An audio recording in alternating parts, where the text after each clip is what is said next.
যে প্রজন্ম কোরআন জানে না তারা কখনো সফল হতে পারে। তাহলে আমাদের মুসলিম আইডেন্টিটিকে যদি প্রিজার্ভ করতে হয়, প্রোটেক্ট করতে হয়, প্রথমে আমাদেরকে সালাতের ব্যাপারে সোচ্চার হইতে হবে, সচেতন হইতে হবে। 2 নম্বরে কোরআনের সাথে আমাদেরকে অ্যাটাচমেন্ট বাড়াইতে হবে। কোরআন যেমনি বিশুদ্ধভাবে আমার আবৃত্তি করতে, তেলাওয়াত করতে জানতে হবে, আবার কোরআনের রিফ্লেকশন গুলো, কোরআনের শিক্ষাগুলো আমাদেরকে জানতে হবে। 3 নম্বর হচ্ছে হালাল হারাম কনসার্ন।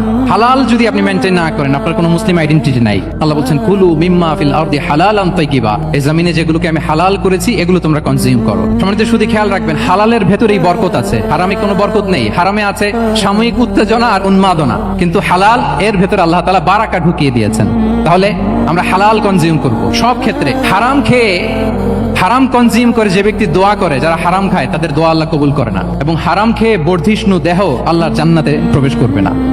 লা ইয়াদখুলুল জান্নাতা জাসাদুন গুযিয়া বিল হারাম, হারাম খেয়ে যে দেহ নাদুস নুদুস হয়েছে ওই দেহ কখনো আল্লাহর জান্নাতে প্রবেশ করবে না। এজন্য খবরদার, আমাদের সবকিছু আমরা হালাল দিয়ে সাজাবো।